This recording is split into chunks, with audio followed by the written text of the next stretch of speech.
Assalamualaikum warahmatullahi wabarakatuh. Perkenalkan, nama saya Pere Anggara, NIM 2019-11075, kelas Budidaya Perkebunan Kelapa Sawit B, Prodi Budidaya Perkebunan Kelapa Sawit, Politeknik Kelapa Sawit Citra Widya Edukasi. Baiklah, di sini saya akan menyampaikan beberapa sifat dan perilaku yang harus dimiliki oleh seorang asisten. Di sini saya akan menyampaikan 8 sifat dan perilaku yang harus dimiliki oleh seorang asisten. Yang pertama yaitu memiliki pendirian yang teguh. Kenapa seorang asisten harus memiliki pendirian yang teguh? Karena seorang asisten itu akan menentukan sebuah pekerjaan dan berjalannya suatu kegiatan. Jadi seorang asisten itu kalau tidak memiliki pendirian teguh, maka dia akan terpengaruh oleh sekitarnya. Jika dia terpengaruh oleh sekitarnya, maka pekerjaan dan kegiatan yang akan dilakukan tidak sesuai visi dan tujuannya. Nah, jika tidak sesuai visi dan tujuannya, maka pekerjaan tadi tidak akan berjalan dengan baik. Yang kedua yaitu jujur. Nah, seorang pemimpin harus memiliki sikap yang jujur. Kenapa harus memiliki sikap yang jujur? Karena bawahannya akan merasa dihargai kalau seorang asisten memiliki sifat yang jujur. Baik jujur tentang keuntungan yang didapat maupun kerugian yang didapat. Salah satu keuntungannya kalau seorang asisten jujur seperti jujur tentang masalah kerugian. Nah, siapa tahu dari bawahannya memiliki suatu ide atau pendapat untuk mencari solusi agar tidak terjadi kerugian lagi. Selanjutnya yang ketiga, adil. Setiap pemimpin harus memiliki sikap adil ini agar bawahan tidak terjadi kecemburuan sosial. Karena jika terjadi kecemburuan sosial, maka suatu pekerjaan akan tidak berjalan dengan lancar. Yang keempat, cerdas. Kenapa seorang asisten harus memiliki sikap yang cerdas? Nah, karena seorang pemimpin atau asisten itu harus memiliki ide-ide yang terus dikembangkan untuk melakukan sebuah pekerjaan. Nah, jika seorang asisten tidak mempunyai ide yang ada untuk dilakukan di sebuah perkebunan, maka perkebunan itu tidak akan berkembang. Dia stuck di sana-sana aja. Yang kelima yaitu mampu bersikap tenang dalam kondisi apapun.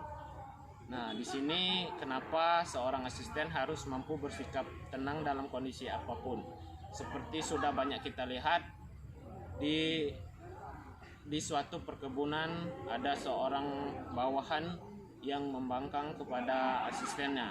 Jadi asistennya takut atau tidak berani menyelesaikan masalah tersebut sehingga seorang asisten tersebut pergi meninggalkan pekerjaannya sebagai seorang asisten. Nah, itu tidak boleh. Itu sikap yang tidak baik bagi seorang asisten. Jika seharusnya seorang asisten itu harus bisa menyelesaikan masalah tersebut, mencari jalan keluarnya agar masalah tersebut terselesaikan sehingga pekerjaan bisa berjalan dengan baik kembali. Yang keenam, komunikasi yang baik. Nah, kenapa harus ada komunikasi yang baik? Agar antara asisten dan bawahan tidak terjadi kesalahpahaman.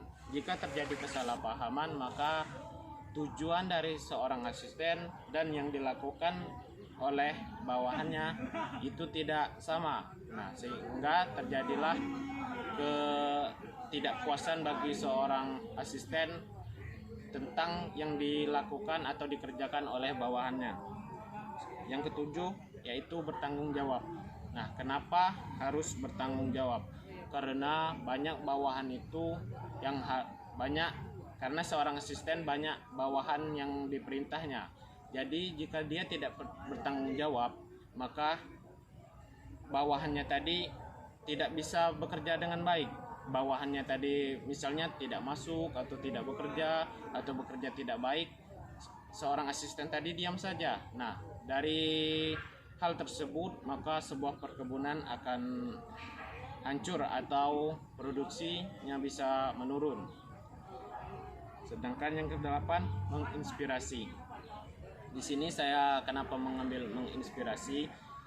Karena jadi seorang asisten itu kita harus bisa menginspirasi bawahan kita, menginspirasi mereka agar mereka semangat untuk bekerja dan mereka tidak membangkang. Karena kalau mereka membangkang itu akan sulit antara seorang asisten untuk memerintah bawahannya.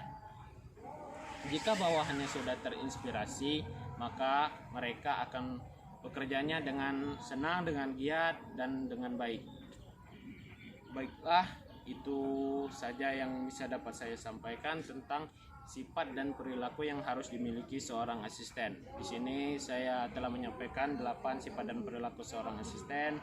Mungkin itu sudah cukup menurut saya. Dan bila saya ada satu kesalahan, maka saya mohon maaf, pada Allah saya mohon ampun.